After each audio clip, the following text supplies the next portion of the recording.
Sahabat Salom, Shalom Shalom. bagaimana kabarmu? Luar biasa. Sudah pada baca belum nih? Amin. Hari ini kembali lagi kita belajar bersama-sama. Terambil dari 1 Raja-Raja 3 ayatnya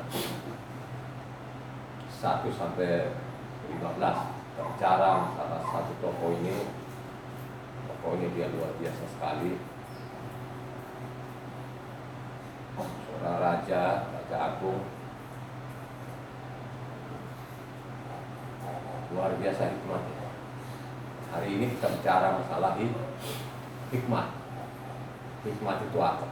Silakan dibaca sekali lagi 1 Raja-Raja 3 ayatnya 1 sampai 15, karena lembaga kita Indonesia itu dikasih perikop. Kita ambil saja satu perikop itu untuk baca selengkapnya. Silakan baca. Apa keras? Evan baca. Agak keras suaranya. Lalu Salomo menjadi menantu Farao Raja Mesir. Ia mengambil anak Farao dan membawanya ke kota Daud, sampai ia selesai mendirikan istananya dan rumah Yahweh dan tembok sebelumnya Yerusalem. Hanya bangsa itu masih mempersembahkan korban di bukit-bukit pengorbanan, sebab belum ada didirikan rumah untuk nama Yahweh sampai pada waktu itu. Dan Salomo menunjukkan kasihnya kepada Yahweh dengan hidup menurut ketetapan Daud ayahnya. Hanya ia masih mempersembahkan korban sembelihan dan ukupan di bukit-bukit pengorbanan. Pada suatu hari, raja pergi ke Gibeon untuk mempersembahkan korban, sebab disitulah bukit pengorbanan yang paling besar. 1000 korban bakaran dipersembahkan Salomo di atas mesbah itu. Di Gibeon itu Yahweh menampakkan diri kepada Salomo dalam mimpi pada waktu malam. Firman Tuhan, mintalah apa yang hendak diberikan kepadamu. Lalu Salomo berkata, Engkaulah yang telah menunjukkan kasih setiamu yang besar kepada hamba-Mu ayahku, sebab ia hidup di hadapan-Mu dengan setia, benar dan jujur terhadap Engkau, dan Engkau telah menjamin kepadanya kasih setia yang besar itu dengan memberikan kepadanya seorang anak yang duduk di tangannya seperti pada hari ini. Maka sekarang, Yahweh Tuhanku, Engkaulah yang mengangkat hamba-Mu ini menjadi raja menggantikan Daud ayahku. Sekalipun aku masih sangat muda dan belum berpengalaman, demikianlah hamba-Mu ini berada di tengah-tengah umat-Mu yang Engkau, suatu umat yang besar yang tidak terhitung dan tidak terkira banyaknya. Dan berikanlah kepada hamba-Mu ini hati yang faham menimbang perkara untuk menghakimi umat-Mu dengan dapat membedakan antara yang baik dan yang jahat. Sebab siapakah yang sanggup menghakimi umat-Mu yang besar-besar ini? Lalu ada baik di mata Yahweh bahwa Salomo meminta hal yang demikian. Jadi berfirmanlah Tuhan kepadanya, ya karena engkau telah meminta hal yang demikian dan tidak meminta umur panjang atau kekayaan atau nyawa musuhmu, melainkan pengertian untuk memutuskan hukum, maka sesungguhnya aku melakukan sesuai dengan permintaanmu itu. Sesungguhnya aku memberikan kepadamu hati yang penerima dan pengertian, sehingga sebelum engkau tidak ada seorang pun seperti engkau, dan sesudah engkau takkan bangkit seorang pun seperti engkau. Dan juga apa yang tidak kau minta aku berikan kepadamu, baik kekayaan maupun kemuliaan, sehingga sepanjang umurmu takkan ada seorang pun seperti engkau di antara raja-raja. Dan jika engkau hidup menurut jalan yang kutunjukkan dan tetap mengikuti segala ketetapan dan perintah sama seperti ayahmu Daud, maka aku memperpanjang umurmu. Lalu terjagalah Salomo, ternyata ia bermimpi. Sekembalinya ke Yerusalem, berdirilah ia di hadapan tabut perjanjian Tuhan. Dipersembahkannya korban bakaran dan korban-korban keselamatan. Kemudian ia mengadakan perjamuan bagi semua pegawainya. Luar biasa tokoh satu ini. Permintaannya bukan kekayaan, bukan kemuliaan, bukan panjang umur, tapi apa yang dia minta adalah supaya memahami akan hukum-hukum Tuhan. Wah, ini luar biasa, saudara. Hikmat itu apa? Kalau saudara jemaat itu tidak tahu apanya hikmat, rugi berat. Ada namanya hikmat dari sorga, dan juga ada hikmat dari manusia. Oleh karena itu, saudara, perlu sekali kita belajar namanya isi kitab suci, supaya engkau tahu itu apa namanya hikmat. Di luar sana nggak tahu loh hikmat, saudara. Kalau tahu hikmat, gak akan mungkin mereka akan melawan Tuhan. Kenapa saya bilang melawan Tuhan? Karena mereka tidak mau lagi mengikuti perintah-perintahnya. Mereka memutarbalikkan kebenaran. Pengajar-pengajar yang di mimbar itu tidak mengajarkan jemaatnya yang benar. Bagaimana dia mau mengajarkan yang benar kepada jemaat kalau dia sendiri pun tidak takut kepada Tuhan? Apa sih takut kepada Tuhan? Ya, takut kepada Tuhan itu apa sih? Prakteknya apa sih? Takut kepada Tuhan itu jangan melanggar perintahnya, saudara. Sekarang ini tidak ada yang takut kepada Tuhan. Semua nyeleweng, tidak peduli. Hikmat itu pengetahuan, saudara. Pengetahuan itu yang memiliki kekuatan, saudara. Supaya engkau ini namanya memiliki pengetahuan tadi itu, makanya lu baca. Ada buku, ada kitab. Panduan kita itu adalah isi kitab sucinya. Dibaca dan dibaca supaya engkau ini memiliki pengetahuan akan kebenaran.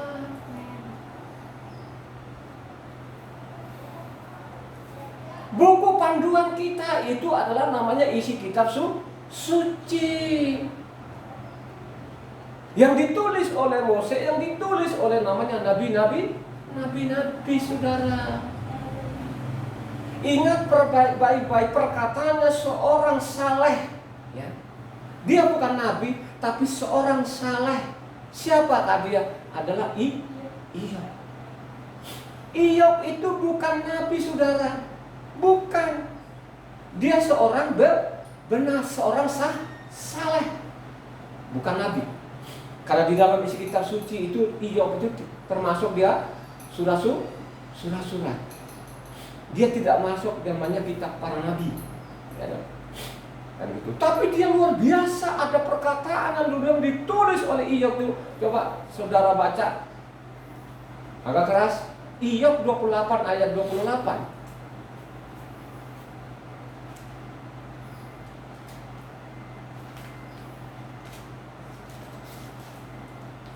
Tetapi kepada manusia ia berfirman, sesungguhnya takut akan Tuhan, itulah hikmat, dan menjauhi kejahatan, itulah akal budi. Ulang, kali lagi.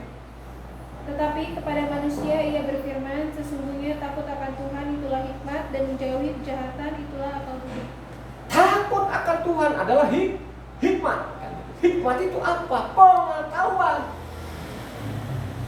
Supaya engkau memiliki pengetahuan, bacalah buku ini. Panduan kita ini itu kitab yang kamu pegang, saudara. Jangan salah baca. Gitu. Kalau namanya salah baca, susah loh, saudara. Banyak sekarang orang mengatakan jalannya lurus, tapi di ujungnya apa? Halo? Maut. Kata Amsal 14 ayat 12, saudara. Ada orang katanya, ini pengajar, saudara. Ya, baca Amsal 14 ayat 12. Ada jalan yang disangka orang lurus, tetapi ujungnya menuju maut. Menuju maut, saudara. Hati-hati. Hati-hati engkau menyimak, hati-hati saudara, yang dari mimbar ini saudara. Dari mimbar sekarang ini tidak ada lagi saudara kebenaran. Mereka menyimpang dalam kebenaran itu. Bagaimana lu mau takut kepada Tuhan? Padahal takut kepada Tuhan itu prakteknya apa saudara? Halo? Takut kepada Tuhan itu prakteknya apa? Melakukan, jangan melanggar. Baca ulangan 6 ayatnya 24.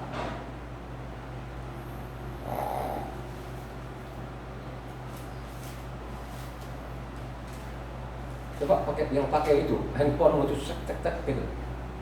Karena nanti kalian bosan, makanya kata lama di mimbar ya. Yahweh Tuhan kita memerintahkan kepada kita untuk melakukan segala ketetapan itu dan untuk takut akan Yahweh Tuhan kita supaya senantiasa baik keadaan kita dan supaya Ia membiarkan kita hidup seperti sekarang ini.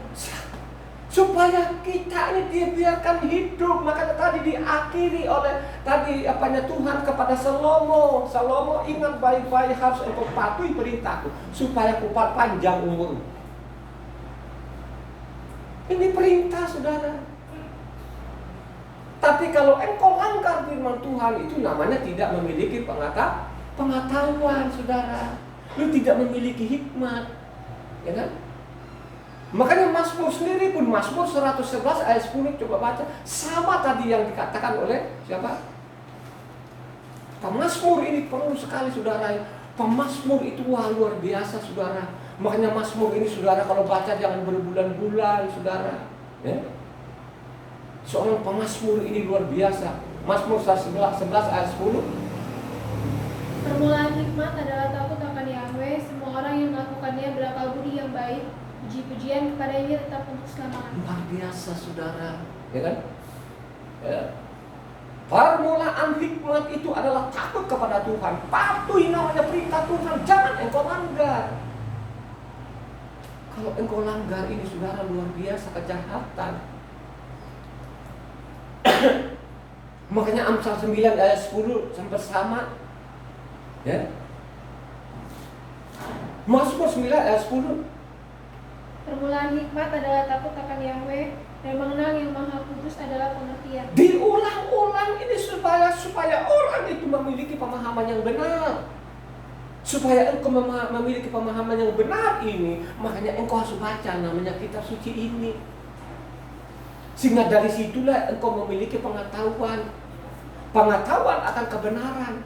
Kebenaran itu harus kau ikuti perintah Tuhan. Kalau engkau menjadi benar, apa saudara? Halo? Kalau engkau menjadi benar, harus apa? Harus melakukan segala perintah. Harus engkau lakukan segala perintah Tuhan. Kata Ulangan berapa? 6 ayat 25 saudara. Kalau engkau menjadi benar, kan begitu, ikuti namanya perintah Tuhan. Ya. Takut kepada Tuhan itu jangan melanggari, ikuti juga perintahnya. Makanya pada waktu Tuhan datang di bumi ini, ya, di bumi ini menjadi manusia itu, kan begitu. Satu iota, satu titik pun tidak boleh ditiadakan Taurat. Mendingkan langit dan bumi ini lenyap daripada namanya satu titik Taurat itu batalkan. Ini sangat tegas ini saudara, tidak main-main. Nah sekarang saudara akhirnya diputar balikan gitu loh, dipelintir-pelintirkan. Nah, contoh namanya, coba Wahyu 3 ayat 14. Dipelintir-pelintir ini sekarang, wah luar biasa saudara. Ya, ini yang tidak baca tuntas. Ya. Wahyu 3 ayat 14. Dan tuliskanlah kepada malaikat jemaat di Laodikia, inilah firman dari Amin, saksi yang setia dan benar, permulaan dari ciptaan Tuhan. Ya. Jadi inilah yang dikatakan tadi ini, makanya sekarang itu makanya ada namanya Tritunggal. Ya. Jadi seolah-olah di sana itu ada yang lain lagi daripada namanya Tuhan Yahweh. Ya. Pala itu kutipan di mana? Amsal 8 ayatnya 22. Ya kan? Itu kan kutipan dari kutipan mana? Amsal 8 ayat 22. Baca. Yahweh telah menciptakan aku sebagai permulaan pekerjaannya, sebagai perbuatannya yang pertama-tama dahulu kala. Yang dimaksud itu ada oknum lain lagi, ada Tuhan yang lain lagi dia mau ciptakan, atau ada anaknya, atau apa yang dimaksud di situ? Yang Amsal 8 ayatnya 22. Halo jemaat. Yang dia maksud itu apa? Yang dimaksud itu tadi ayat 22. Nah, pengetahuan hikmat kasih judul di Lembaga Kitab Indonesia di sana hikmat. Jadi hikmat itu bersama-sama dengan Tuhan nggak, atau pisah dengan hikmat, dengan pengetahuan Tuhan dengan Tuhan berpisah, atau ada di dalam Tuhan itu sendiri? Ada di dalam Tuhan sendiri. Inilah yang dipelintir. Makanya ada namanya Tritunggal, saudara. Yang dipelintir lagi di sana ini, yang tidak punya pengetahuan tadi ini, saya tidak tahu lagi ya apa dalam pikiran itu. Contoh apanya? 1 Yohanes 1 Yohanes Injil Yohanes 1 ayatnya 3, coba baca saudara. Yang lain dong, cepatan dong. Segala sesuatu dijadikan oleh Dia, dan tanpa Dia tidak ada sesuatu pun yang telah jadi dari segala yang telah dijadikan. Nah inilah yang dipelintir. Oh, itu kan yang jadi manusia adalah apa? Pengetahuan Tuhan. Jadi pengetahuan Tuhan tadi sudah jadi manusia. Tapi dia tidak pernah membaca yang lainnya. Ya tak? Yang dimaksud itu tadi itulah adalah Yahweh tadi itu, ya, yang sering sekali itu yang dicatat oleh namanya nabi-nabi tadi itu, ya, ditulis dalam buku. Nah, ini yang jadi manusia sebenarnya seperti itu. Tapi itu digoreng sedemikian rupa sehingga terjadilah namanya Tritunggal. Dalam kitab suci itu tidak diketemukan namanya Tritunggal. Pernah nggak saudara baca di dalam kitab suci dari Kejadian sampai Wahyu ada Tritunggal? Tidak pernah ada. Ini dipelintir-pelintir yang tidak punya pemahaman yang benar, seolah-olah namanya Tuhan itu apanya, hikmahnya tadi menjadi manusia. Ini omong kosong. Menciptakan bumi, langit dan bumi pakai hikmat nggak? Pakai hikmat. Coba baca satu orang. Amsal 3 ayatnya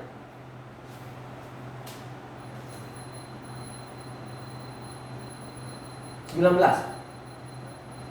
Dengan hikmat Yahweh telah meletakkan dasar bumi, dengan pengertian ditetapkannya langit. Ya.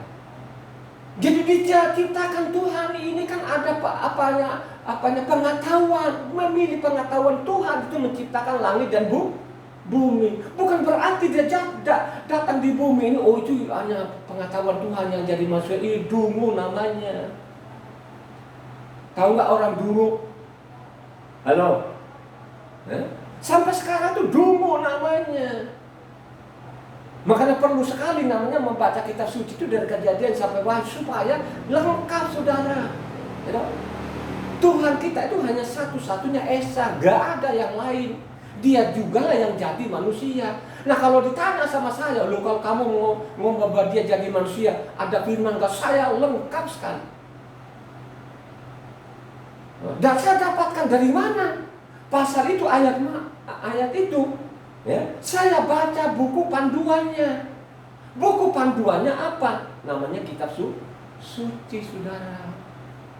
Ya. Jadi saya ini bukan asal ngomong, asal bunyi. Saya mengomongkan bahwa Yahweh lah yang jadi manusia. Itu saya punya data yang lengkap. Punya pasal dan punya ayat. Di luar sana kagak ngerti, saudara. Ditanya Tritunggal, ya. Tidak pernah ada Tritunggal. Ada satu-satunya. Baptislah mereka dengan nama Bapa, Anak dan Roh Kudus. Ya, mana? Ada nggak tulisnya? Di mana? Matitia 12, 28 ayat 19. Ya kan? Ya. Matitia 28 ayat 19. Nah, ini juga yang tidak salah ditafsir lagi. Ya. Ini dipelintir-pelintir lagi. Yang sebenarnya di sana kalau kita baca selengkapnya, Yahweh menjadi anak manusia. Halo? Yahweh menjadi anak manusia kembali lagi kepada roh. Bapak Yahweh itu roh enggak? Halo? Ya. Tuhan itu adalah roh. Ada nggak firman-Nya Tuhan bahwa Tuhan adalah roh? Ya.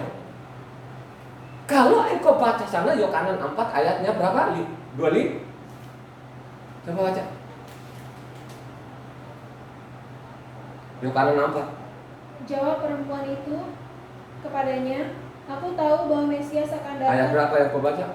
25. 26. Kata Yeshua kepadanya, akulah dia yang sedang berkata-kata dengan engkau. Coba 24. Tuhan itu roh, dan barang siapa menyembah dia harus menyembahnya dalam roh dan kebenaran. Tuhan Yahweh itulah roh enggak? Amen. Yeshua itu lahir dari mana? Halo? Roh Kudus. Yeshua itu lahir dari Roh Kudus. Kalau kita baca yang benar itu berarti Yeshua itu dari Roh Kudus. Roh Kudus itu siapa? Yahweh. Yahweh itu sendiri yang jadi manusia, saudara.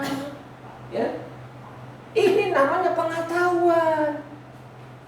Kalau engkau tidak punya pengetahuan seperti itu, makanya sia-sia lalu hidup ini di kolong langit, saudara. Gitu? Sia-sia. Kan begitu. Ya. Tuhan itu menciptakan langit dari bumi ini pakai hikmat. Inilah yang digoreng sana, goreng sini. Kalau kita baca namanya Kejadian 1 ayatnya berapa? 26-27. Mari menciptakan manusia, halo, segambar serupa. Yang dimaksud itu bukan ada anaknya, ada oknum lain. Yang dimaksud itu adalah siapa? Jiwa dan roh tubuhnya.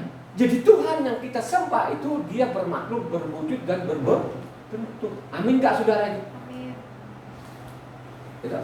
Itu pengetahuan namanya. Kalau engkau tidak memiliki pengetahuan itu, makanya sia-sia lalu hidup ini. Gitu? Makanya perlu sekali engkau baca. Kan begitu? Ya. Yeremia 9 ayat 23 sampai 24.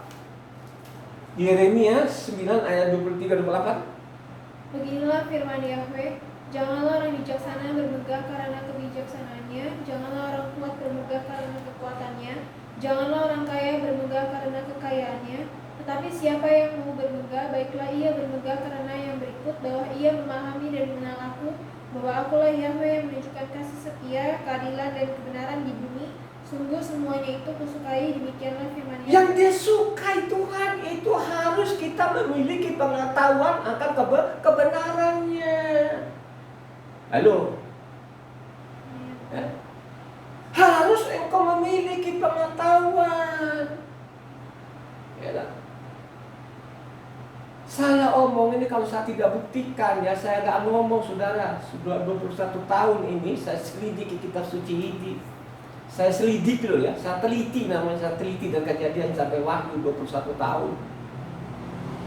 Makanya pada waktu awal dulu kan, gitu kan, ya, tahun 2000 itu saya baca kitab suci. Wah, tuh luar biasa betul isi kitab suci itu. Ya, manusia tidak mau ya, tidak mau ikuti perintahnya. Ya, akhirnya tahun 2000 itu saya buang tuh obat sudah. Ya, saya buang itu obat-obat. Ya. Saya ambil, saya lemparin ke sana ke depan rumah saya. Sampai di sini aja nggak boleh kau masuk dalam tubuhku. Ya. Tubuhku adalah baiknya Tuhan. Benar nggak itu? Benar, luar biasa saudara. Sampai saya omongin, ya dok, keluarga saya, istri saya, 2 anak saya, kami berempat ini. Ya. Karena saya memiliki pengetahuan. Pengetahuan dari mana? Saya baca isi kitab suci ini. Bukan namanya saya membabi buta gitu loh, bahwa Yahweh lah yang jadi manusia itu. Buang aja, gua serta aku lu gak akan mati gitu. Buang itu obat-obat, gak usah lah itu kan. Manusia kan pengetahuan kan, aduh sampai segitulah. Paling tidak lu dibikin obat, akhirnya apa? Lu minum besok sakit lagi, duit lagi, ya kan? Sakit lagi, duit lagi. Bukan lu kaya, miskin, ya kan?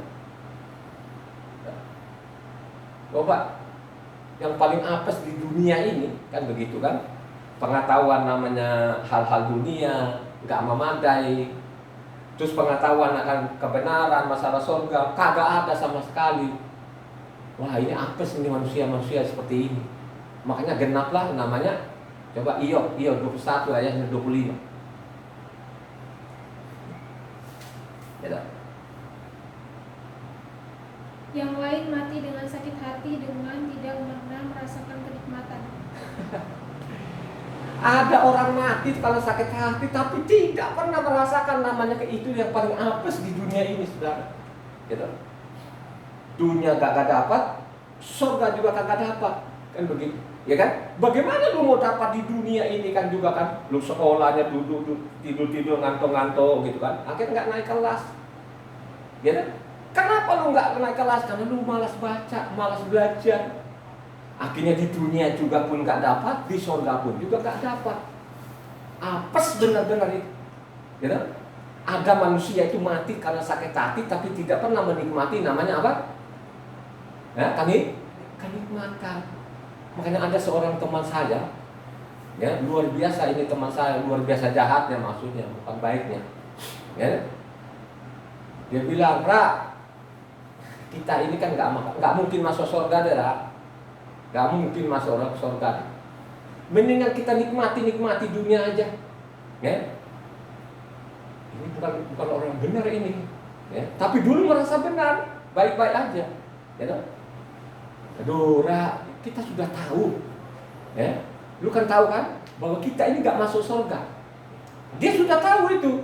Bagaimana kita mau masuk surga kayak begini, kita orang-orang seperti ini, kan begitu kan? Coba, ya, udahlah kita nikmati sajalah di dunia ini, ya, supaya imbang lah. Di surga kita nggak bisa masuk, ya kan? Nanti kita sana susah sengsara, ya mendingan kita habisi. Makanya dia bilang, Ra, kalau istri itu hanya satu saja, waduh gimana ya? Saya mau lihat istri satu muak katanya. Dulu loh ya, dulu ini saudara 21 tahun yang lalu kan begitu. Ya. Gak usah, Ra, mendingan udah deh kawan cerai saja. Kalau tidak ke diskotik. Jadi ada teman saya ini luar biasa memang kalau untuk setan. Untuk masuk neraka itu duit gampang betul didapat, ya. Tiap hari namanya diskotik kan begitu. Kita senang-senang saja lah, kita happy kan begitu kan. Kita senang-senang di dunia ini. Loh, kita ini tidak punya pengetahuan akan firman Tuhan. Bagaimana kita juga nggak ada yang mengajari kan gitu kan? Mengajari kita lihat contoh-contoh mereka sama aja dengan kita. Mereka di mimbar itu kan ngomong-ngomong, tapi di luar sana sama aja lah katanya, mendingan begini terjun langsung. Akhirnya teman saya kawin cerai, kawin kontrak lah kan begitu, coba, ya.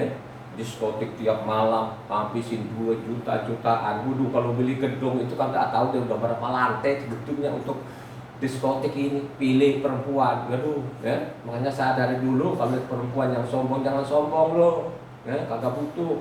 Ya, gua cari sana yang sudah siap tuh, gua bayar, tempelin duit, udah selesai.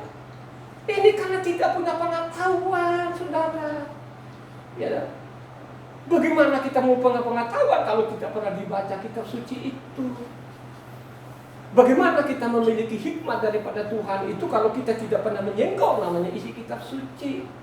Harapkan dari mimbar sampai saat ini pembohong semua ini, mereka langgar semua perintah Tuhan. Ya, coba kalau sudah begini, ya, ya. Tuhan itu menciptakan langit dan bumi itu pengetahuan, gitu. Makanya pengetahuan ini diberikan juga kepada manusia karena manusia itu diciptakan segambar serupa, kan begitu. Coba baca Yeremia 10 ayat 12. Supaya tuntas ini, ya. Yahweh lah yang menjadikan bumi dengan kekuatannya, yang menegakkan dunia dengan kebijaksanaannya, dan yang membentangkan langit dengan akal budinya. Jadi manusia itu dikasih akal. Binatang itu punya akal nggak? Manusia sama binatang itu tidak punya pengetahuan, ya, tidak punya akal, saudara. Ya, jadi Tuhan itu namanya menciptakan sesuatu simsalabim tidak seperti itu.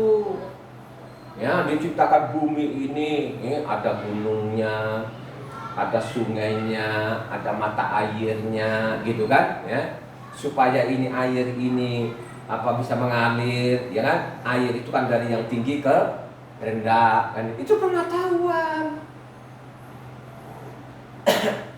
ya, pengetahuan saudara. Saya ini kan orang teknik, gitu. Coba kalau dulu, ya, naikin semen ke gedung berapa lantai di sana, 20-30 lantai, pakai tower keren, pakai gentong itu kan dikeret-keret di atas itu kan, kelamaan, lama-lama manusia ini kan kembangkan pengetahuan. Sekarang coba ini insinyur di depan saya ini, gitu. Coba sekarang insinyur sekarang ini kan nggak pakai itu lagi, ya. Ciptakan suatu alat apa namanya, konkrit pump, ya. Jadi kalau semen dulu pakai gendong itu kan dikerek-kerek pakai namanya tower keren, sekarang itu pakai namanya konkrit pump, ya, pompa lah gitu, pompa semen itu kan tiap lantai berapa tahun di atas dorong itu kan. Saya pernah merasakan saudara, waktu konkrit pump datang Indonesia ini hanya kami berdua dulu, gitu. Yang tahu cara kerjanya. Kenapa tahu cara kerjanya? Ada buku panduannya. Pelajari, kami berdua dulu sampai pelajari gitu. Kami kuasai saudara, ya. Seperempat-seperempatnya, sudahlah kita semua lah kan gitu kan. Ya, yang mendatangkan gitu. Enggak ada teknisinya di Indonesia awal dulu kan tuh jarang saudara. Ya. Teman saya, ahlinya kan begitu kan. Dia bukan sarjana, dia pakai jas, duduk seperti saya di sini, di depannya semua insinyur, dijelaskan cara bekerjanya, ini alat begini, kan begitu kan? Ya, konkret paham cara bekerjanya begini dan menganga semua itu, yang pakai ijazah saudara kan begitu. Teman saya ini anak STM juga, kan begitu. Tapi kalau soal teknik, kita berdua lah dulu kan begitu kan? Ya. Kami belajar kan begitu loh, ya. Kita takut kita berhadapan dengan sarjana kita akui ada legalnya mereka, legalnya apa, punya ijazah mereka. Tapi kalau namanya praktek sebentar dulu kan begitu, sebentar dulu. Saya ini punya dasar, ya know? Saya dari muntir, saya pelajar, maka lihat kan buku ini kan tumpuk-tumpuk di rak ini kan. Coba itu buku panduannya, ya. Nah, buku panduannya ini tidak dibaca, susah. Misalnya Ina ini kan seorang konsultan, dan Ina ini kan ada panduannya, gitu. Dia lihat gambarnya kan begitu. Seorang insinyur itu kan dilihat gambarnya, ya. Dia lihat. Tapi kalau gambar ini dia tidak bisa membaca, itu sih bukan insinyur, ya. Seorang insinyur terus dia baca kan gitu, jadi dia tahu gitu loh. Seorang insinyur ini kan seperti Ina dan Evan ini kan, mereka insinyur ini kan gitu kan. Pekerjaan mereka sehari-hari seperti itu, mereka bisa baca gambar kan begitu. Itu insinyur. Kenapa mereka bisa baca gambar itu? Karena mereka belajar. Begitu juga lah kerohaniannya ini. Kerohanian ini kalau tidak memiliki pengetahuan, mati konyol itu.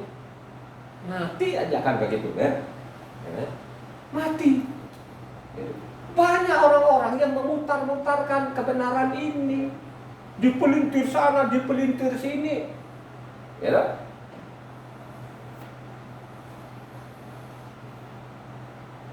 Ya. Karena tidak tahu. Kenapa tidak tahu? Malas betul-betul, ya. Apalagi kalau datang ibadah gitu, dia ngantuk-ngantuk kan, dia udah malas gitu kan.